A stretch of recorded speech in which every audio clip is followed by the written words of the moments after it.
ആകാശഭൂതത്തിൻ്റെ സമ്മാനം. പണ്ട് പണ്ട് ലുഗോത്തി എന്നൊരു നാടുണ്ടായിരുന്നു. എത്ര അധ്വാനിക്കാനും ആ നാട്ടുകാർക്ക് മടിയില്ല. ജീവിക്കാൻ വേണ്ടതെല്ലാം അവർ കൃഷി ചെയ്തുണ്ടാക്കും. അതുകൊണ്ട് തൃപ്തിപ്പെട്ട് സന്തോഷത്തോടെ കഴിയും. അങ്ങനെ ഇരിക്കെ ബിഗോലു എന്നയാൾക്ക് തോന്നി, ഇങ്ങനെ ജീവിച്ചാൽ പോരാ, ധാരാളം സ്വർണം കിട്ടിയാൽ ഇത്രയൊന്നും കഷ്ടപ്പെടേണ്ട കാര്യമില്ല. ആകാശഭൂതങ്ങളോട് സഹായം ചോദിക്കാം. വേണ്ടതെല്ലാം തരുന്നത് മേഘങ്ങൾക്കുള്ളിൽ താമസിക്കുന്ന ആകാശഭൂതങ്ങളാണെന്നാണ് ലുഗോത്തിക്കാരുടെ വിശ്വാസം. ബിഗോലു ഒരു കുന്നിന്റെ മുകളിൽ ചെന്ന് ആകാശഭൂതങ്ങളെ വിളിച്ചു. ആകാശഭൂതങ്ങളെ സഹായിക്കണേ. വലിയൊരു മേഘത്തിൽ നിന്ന് 2 ആകാശഭൂതങ്ങൾ തലനീട്ടി. ബിഗോലു കാര്യം പറഞ്ഞു.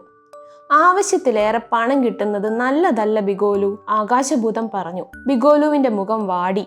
അത് കണ്ടപ്പോൾ ആകാശഭൂതം പറഞ്ഞു, ഒരു കാര്യം ചെയ്യാം, ഒരു സ്വർണ്ണ നാണയം ലുഗോത്തിക്കാർക്ക് തരാം. ആകാശഭൂതങ്ങൾ ഒരു സ്വർണ്ണ നാണയം എടുത്ത് ലുഗോത്തിയിലെ വയലിലേക്കിട്ടു. ബിഗോലു വേഗം കുന്നിൽ നിന്ന് ഇറങ്ങിയോടി. വയലിലെത്തി നാണയം വീണ സ്ഥലത്ത് തിരയാൻ തുടങ്ങി. അത് കണ്ടുകൊണ്ടാണ് ആ വയലിന്റെ ഉടമ വന്നത്. അയാൾ ചോദിച്ചു, എന്താണിത്? വിതച്ചതെല്ലാം നശിപ്പിച്ചല്ലോ. അപ്പോഴേക്കും നാണയം ബിഗോലുവിന് കിട്ടിയിരുന്നു. അയാൾ അത് ഒളിപ്പിക്കാൻ ശ്രമിച്ചെങ്കിലും വയലുടമ അത് കണ്ടു. വലിയ കോലാഹലങ്ങളുടെ തുടക്കമായിരുന്നു അത്. നാണയം തൻ്റെ വയലിൽ നിന്ന് കിട്ടിയത് കൊണ്ട് തനിക്ക് വേണമെന്ന് വയലുടമ. അത് സമ്മതിക്കാതെ ബിഗോലു. വയലിൽ നിന്ന് നാണയം കിട്ടുന്നതറിഞ്ഞ് കൂടുതൽ പേർ വന്ന് തിരച്ചിലും ബഹളവും തുടങ്ങിയതോടെ അടിപിടിയായി.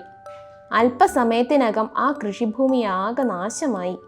ആകാശഭൂതങ്ങൾ പറഞ്ഞതിൻ്റെ അർത്ഥം ബിഗോലുവിന് അപ്പോഴാണ് മനസ്സിലായത്. അർഹിക്കാത്ത ധനം ഉള്ള സന്തോഷം കൂടി കെടുത്തു. ബിഗോലു എല്ലാവരോടും കാര്യം പറഞ്ഞു. എന്നിട്ട് വീണ്ടും കുന്നുകയറി സ്വർണ്ണ നാണയം ആകാശഭൂതങ്ങൾക്ക് തിരികെ കൊടുത്തു.